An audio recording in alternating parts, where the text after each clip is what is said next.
약간 이제 비밀 내용이 아주 내년쯤에 오픈될 사항인데요. 미국의 그 PW사하고 그 RSP 사업이라고 저희가 이제 설계부터 저희가 투자를 해서 같이 개발하는 엔진이 있습니다.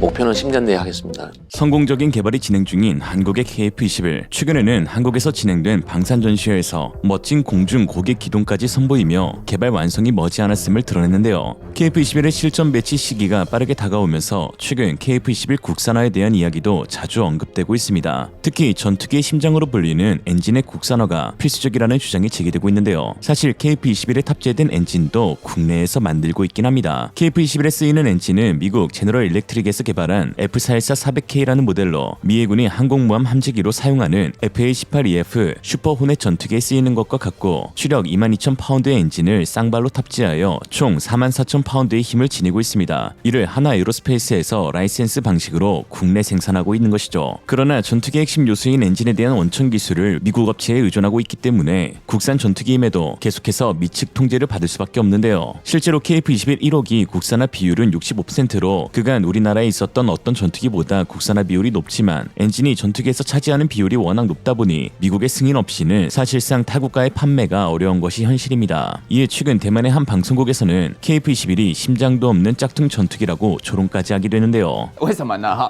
因为它用的东西都是美规的比如说呢，那个看它气动力学看起来，F-22跟韩国的就很相似。然后里面的发动机呢，你又不是自己造的，中国大陆自己造的好吗？它用的是 F414的这个发动机，或者美国不给你这个发动机，你不是造不出来。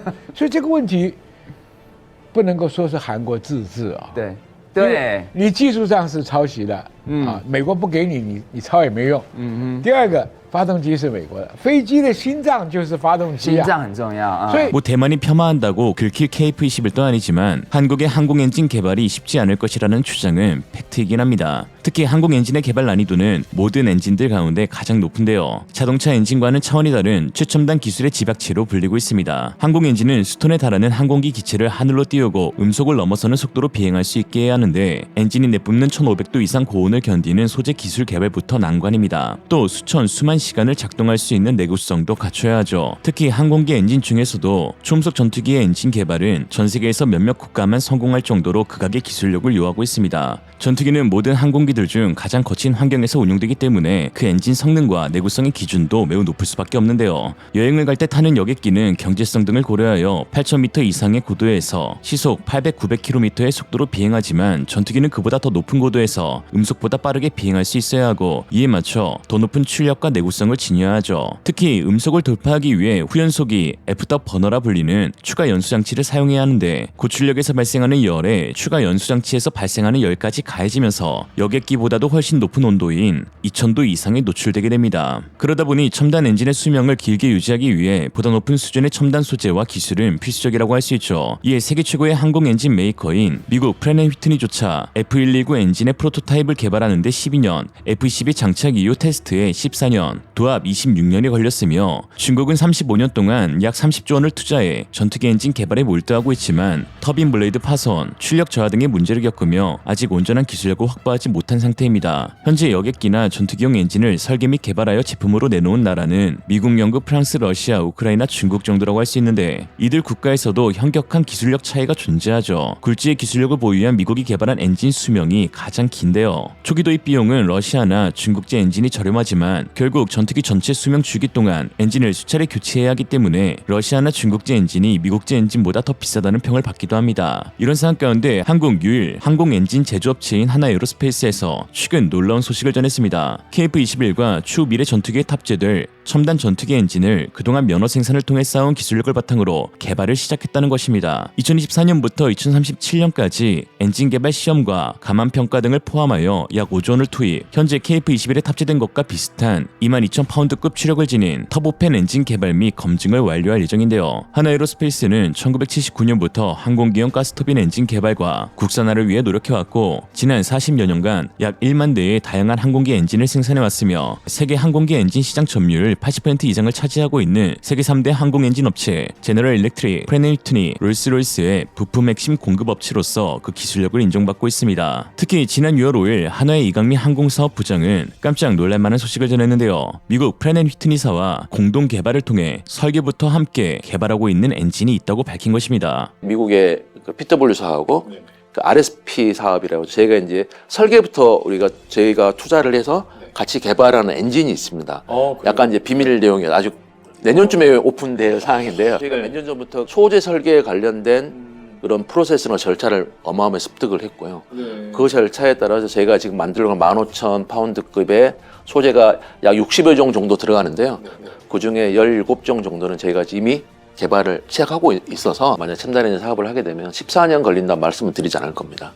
목표는 10년 내에 하겠습니다. 이에 최근 외신 파이낸셜 타임스는 한국 새로운 전투기 엔진으로 최고의 무기 판매상 그룹에 합류하려 한다라는 제목의 기사를 통해 한국이 개발할 엔진에 대하여 집중 보도했는데요. 매체는 아시아 굴지의 항공 엔진 업체 하나에어로스페이스는 최근 자체적인 항공 엔진 개발을 선언하면서 GE의 F414급과 유사하지만 추력과 연료 소모가 훨씬 뛰어난 엔진을 개발할 것이라고 밝혔다라고 했습니다. 한화가 프렛 앤 휘트니사와 함께 공동으로 엔진을 개발한다는 것은 KF-21에 있어 매우 큰 의미가 있는데요. 바로 지구상 최고의 전투기로 불리는 F-22의 심장 F119 엔진을 개발한 업체가 바로 프렛 앤 휘트니사이기 때문입니다. F119는 일체형 블레이드 로터를 적용하는 등 경량화를 위한 신기술을 많이 적용해 부품 수는 40% 줄었고 4세대 전자식 엔진 제어 장치를 적용하여 엔진 안전성을 크게 향상시켰으며 티타늄 합금 등을 적용해 엔진의 내열성을 향상시켜 추력을 강화하여 타국 엔진 기술 대비 몇십 년 앞선 엔진으로 불리는데요. 특히 KF-21은 베이비 랩터로 불릴 만큼 F-22와 외형적 구조에서 매우 유사한 측면이 있어 F119 엔진 개발업체인 프렛 앤 휘트니사와의 협업이 크게 기대가 되고 있습니다. 즉 이러한 다이아몬드형 스텔스기에 가장 잘 맞는 엔진을 개발할 수 있는 원천 기술을 보유한 곳이 바로 프렛 앤 휘트니사이고, 그럼 프렛 앤 휘트니사가 하나에어로스페이스의 기술력을 인정하여 국제 공동 개발 파트너로 삼았다는 것은 매우 긍정적인 소식인 것이죠. 누구보다 KF-21을 잘 아는 하나에어로스페이스 그리고 F-22의 엔진을 개발한 프렛 앤 휘트니의 협력은 KF-21의 성능을 추후 F-22 수준까지 끌어올릴 수 있는 신의 한 수가 된다는 것입니다.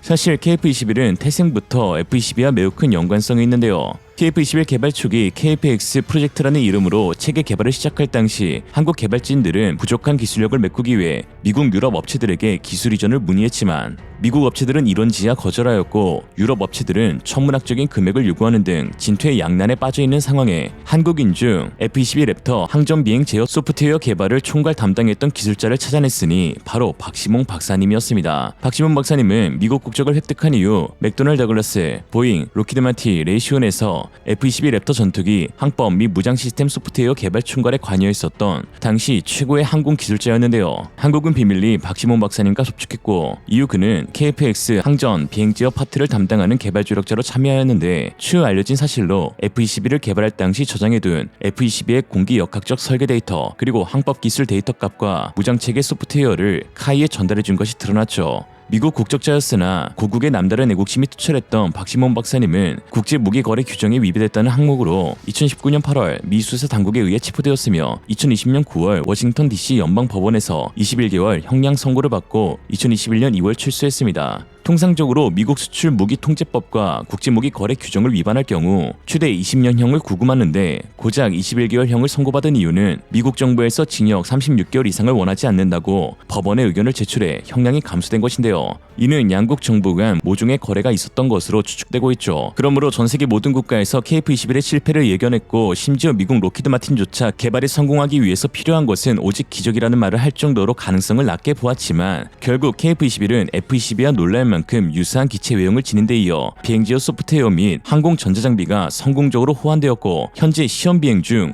단 한 차의 결함도 발견되지 않으면서 놀랄 만큼 뛰어난 개발 완성도를 보여주고 있는 것이죠. 조국을 사랑하는 애국심으로 미국 내에서는 전과자라는 낙인도 감수하고 현대판 문익점이 된 박시몽 박사님의 헌신이 있었기에 가능했던 것입니다. 결국 현재 KF-21은 4.5세대를 넘어 5.5세대 그리고 6세대까지 개발을 추진할 수 있는 건 역시 가장 완성도 높은 기체 외형 조건을 지녔기 때문입니다. 일례로 현재 KF-21과 동급의 4.5세대 전투기들로 불리는 라팔, 유로파이터 타이푼, F-16 바이퍼, F-15 KF-2X 등은 모두 델타핵 구조를 지니고 있는데요. 델타핵은 날개 위쪽에서 공기 흐름이 떨어져 나가는 유동 방미 현상을 막아주는 특성을 지녀 높은 기동성을 가지고 있는 장점이 있지만 넓고 평평한 표면으로 인해 레이더 반사 면적을 줄이기 어렵다는 한계도 지니고 있습니다. 즉 5세대 이상 기체들의 필수적인 스텔스 성능을 확보하지 못하는 설계가 애초부터 적용된 것이죠.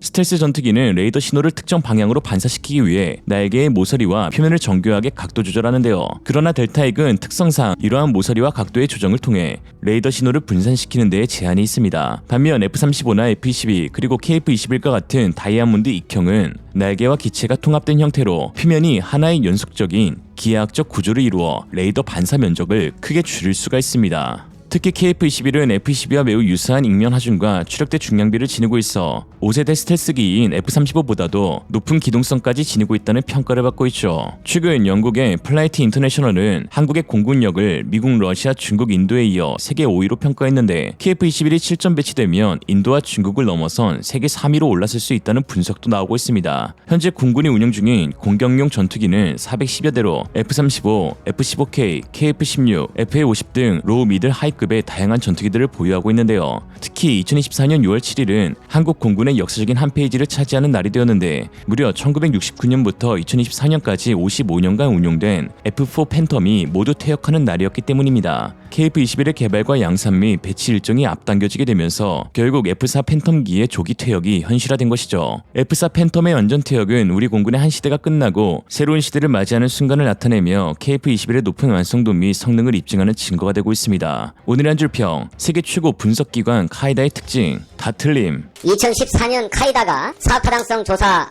연구를 했는데 그 사업타당성 조사의 핵심적인 결론은 미국으로부터의 기술 이전 약속, 즉 EN 승인을 받는 것이 최우선 과제다, 이렇게 평가한 바 있어요. 이상으로 리얼리즘이었습니다. 여러분의 생각은 어떠신가요? 현명하고 지혜로운 여러분의 의견을 지금 댓글에 남겨주세요.